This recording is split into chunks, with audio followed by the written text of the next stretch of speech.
Bonjour et bienvenue dans le camp de base, l'émission des rencontres au sommet.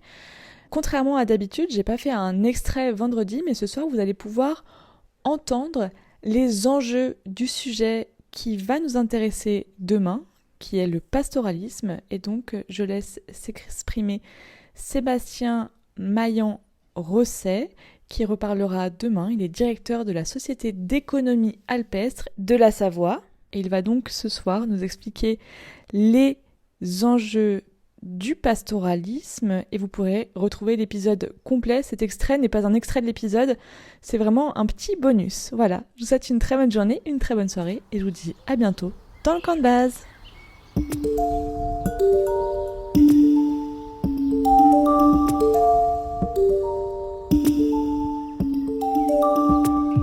C'est quoi les différents enjeux qui sont soulevés par le pastoralisme aujourd'hui ?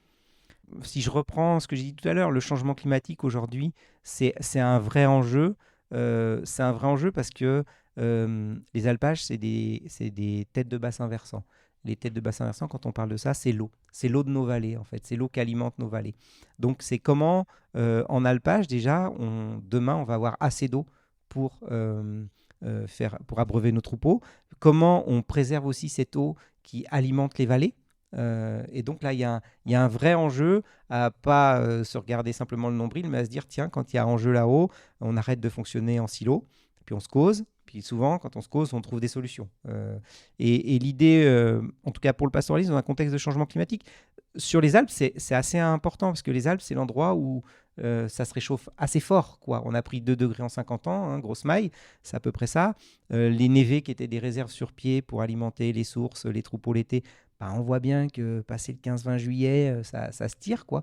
Donc, il va falloir peut-être avoir d'autres réflexes. Les réflexes, quand on disait de préserver tout à l'heure, que c'est des systèmes vertueux qui préservaient la biodiversité, les zones humides qui sont de véritables éponges en tête de bassin versant, qui restituent l'eau tout au long de la saison, ça va être les névés de demain, quoi. Donc, on a un vrai intérêt à en prendre soin. Et puis, on va aussi avoir un vrai intérêt à partager. Il y a la montagne aménagée, elle existe à des endroits, et il va falloir créer des synergies avec les domaines skiables qui stockent beaucoup d'eau.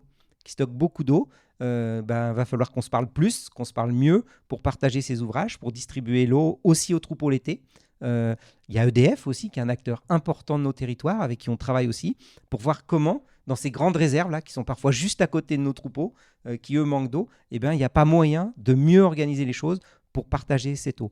Alors la gouvernance de l'eau, elle est en train de changer, elle est en train de s'organiser, et je pense que là, on a des choses à aller creuser. Donc ça, c'est un enjeu qui est très lié au changement climatique. On a un enjeu qui est quand même lié à la prédation. On a eu toute une génération d'éleveurs qui sont montés à l'alpage, qui n'ont jamais connu la prédation, et qui du jour au lendemain se retrouvent avec des troupeaux prédatés. Ça, c'est très très dur pour ces familles-là, c'est hyper dur. On a une nouvelle génération d'éleveurs qui n'acceptent pas forcément la prédation, mais qui, de fait, savent qu'elle est là. C'est-à-dire quand ils s'installent, ils le font en connaissance de cause, donc ils se retrouvent dans une situation peut-être un peu moins difficile, mais en tout cas, ça reste un des enjeux majeurs. Maplou permet de consulter en temps réel les suspicions d'attaque sur les troupeaux, et on dépasse, en tout cas en Savoie, depuis plusieurs années, plus de 400 attaques sur la période estivale. Donc la période estivale, l'alpage, c'est à peu près 100 jours, 110 jours. Ça veut dire qu'il y a au moins 4 attaques de troupeaux par jour pendant l'été. C'est juste avoir ce chiffre-là en tête. Et puis l'attaque, c'est les dégâts, mais c'est aussi la pression que ça met. On parlait tout à l'heure des bergers, sur les éleveurs, qui aujourd'hui accepteraient du jour au lendemain de voir son entreprise disparaître, dérocher, Il y a un traumatisme psychologique assez fort. Assez fort, ouais, même très fort. Il y a des dispositifs aujourd'hui de soutien des éleveurs dont les troupeaux ont été prédatés, quoi. Notamment par la MSA. Oui, par la MSA. Qui a fait des enquêtes là-dessus, sur oui. le traumatisme. Moi, j'ai un éleveur qui fait partie de notre conseil d'administration qui me disait, moi, mes enfants me voient partir au travail avec un fusil. Et pour moi, ça pose de grosses interrogations. Je n'ai pas fait ce métier pour l'exercer dans ces conditions-là, quoi. Voilà, et je trouve que ça résume assez bien les choses.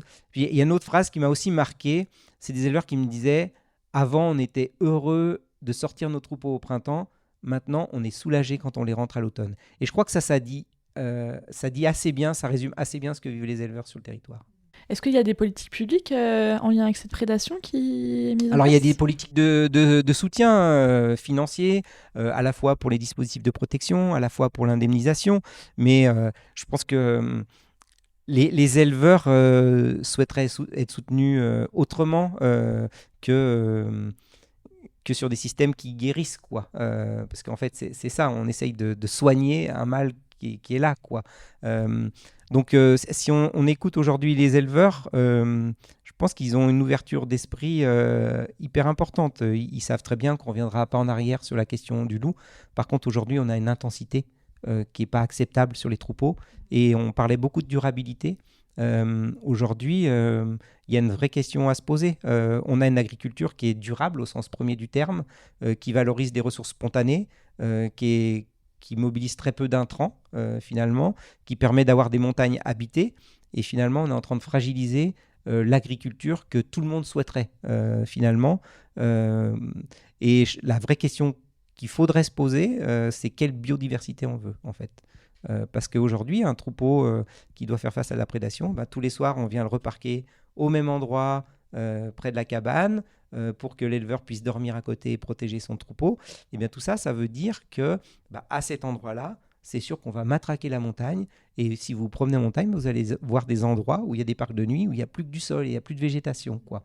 Et sans le prédateur, sans le loup, bah, ces parcs de nuit, on peut les déplacer de part en part sur la montagne et plutôt en faire des outils d'amélioration de la végétation. Donc vous voyez bien qu'on change vraiment les choses avec le retour du loup. Et puis, moi je dis toujours, est-ce que vous accepteriez que votre enfant demain soit berger dans ces conditions-là de prédation où il faut se lever 3 fois par nuit, plus être debout toute la journée? Finalement, je trouve que ça réinterroge bien la question de quelle biodiversité on veut. Donc pour revenir à la question des enjeux, l'eau, la prédation, est-ce que la valorisation du métier de berger est aussi un enjeu fort du pastoralisme? Alors c'est un des enjeux par ricochet, puisqu'en fait il faut des bras en montagne. Les drones sont là, mais ils font pas tout, et heureusement.